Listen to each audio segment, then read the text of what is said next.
Comme il y a des animaux et des ruminants, la ferme est basée sur la production de plantes fourragères, d'herbes pour nourrir les animaux et des prairies multi-espèces et des prairies à flore variée. L'assolement, on est parti sur des rotations relativement longues parce qu'en agriculture biologique, il y a toujours des adventices et pour les contrôler, le seul moyen, c'est la prairie et la faucheuse qui permet d'empêcher les plantes adventices de faire des graines, mais qui quelque part sont souvent utiles pour nourrir les animaux aussi, qui ne sont pas des mauvaises herbes, qui jouent un rôle sur la santé des animaux.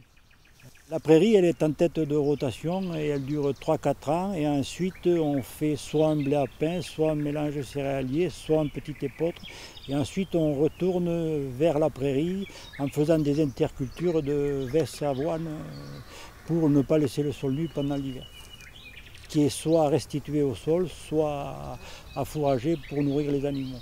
Et on refait la prairie au mois de mai en général. Les périodes de pâturage, elles vont du 15 février au 15 novembre, 15 décembre. C'est suivant le temps. Le déprimage est fait souvent très tôt au printemps sur le plus grand nombre de parcelles. Oui, on a planté des arbres, ça c'est un projet sur le long terme parce que je pense que dans les prairies, l'été, les animaux cherchent l'ombre pour se mettre à l'abri, ça apporte du confort pour l'animal. Grâce à la prairie, on produit une alimentation équilibrée quelque part. On parle beaucoup de rations complètes mélangées dans les troupeaux qui sont enfermés à l'étable avec des machines. Aujourd'hui, la ration complète mélangée, la vache, elle la trouve dans la prairie. Il y a les unités fourragères, il y a la matière azotée, il y a les condiments minéraux, il y a tout, il y a les oméga 3 et tout ça, c'est du fait que c'est produit d'une manière vivante, la vache peut assimiler tous ces éléments. Donc on n'a plus besoin d'acheter aucun condiments minéraux justement pour compléter la ration des vaches. Et on s'aperçoit qu'une prairie, il y a 30 ans, l'analyse, il y avait 1,5% de matière organique. Aujourd'hui, on est à 6% sur cette prairie, sans avoir jamais mis 1 kilo d'engrais. Donc on voit bien que la prairie sert à améliorer les sols. Toujours couvert, jamais travaillé. Et les animaux en bonne santé, très peu de frais vétérinaires. Pour 180 UGB, on a 500 € de frais vétérinaires par an.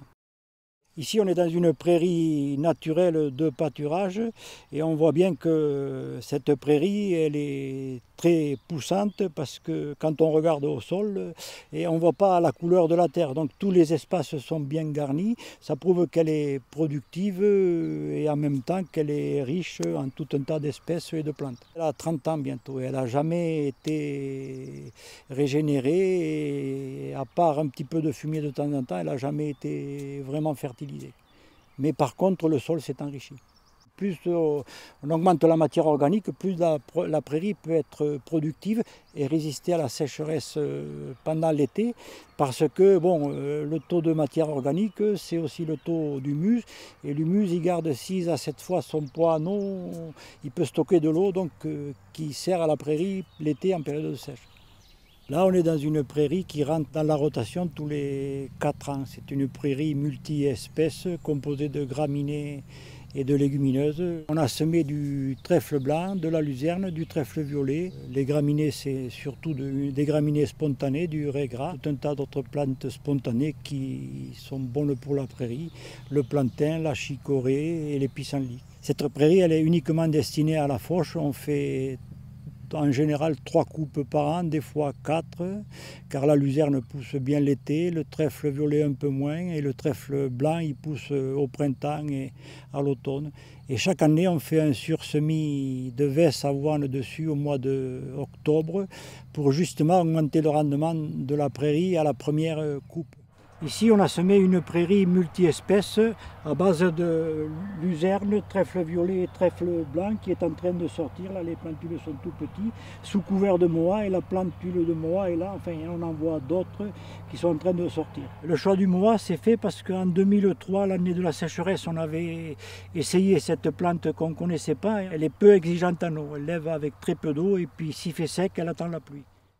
On est dans une vieille prairie de luzerne et l'intérêt de mettre des vesses avoine au mois d'octobre, c'est un effet étouffant par rapport aux mauvaises herbes, l'avoine avec les vesses. Ça permet d'augmenter les rendements à peu près d'une tonne de matière sèche à l'hectare à 1,5 tonne.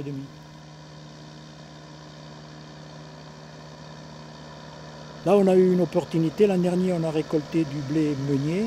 Ensuite, comme on s'est servi de la végétation spontanée, on a mis un peu de fumier composté sur la parcelle et ça a favorisé cette végétation spontanée qui est du trèfle blanc. Et il y a quelques pieds de luzerne, de l'esparcette, du plantain et du régras anglais. Et tout ça a permis de faire une prairie. On a déjà récolté une coupe et là, on est à la deuxième coupe.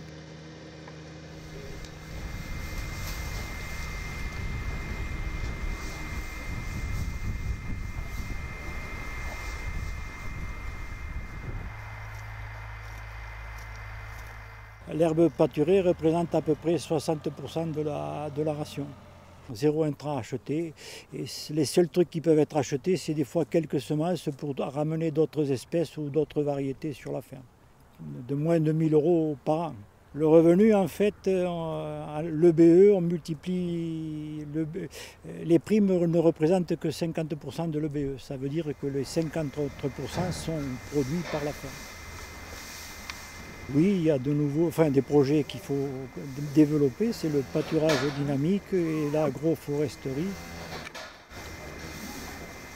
C'est un métier passionnant et puis quand on l'aime, on n'a presque pas envie d'arrêter.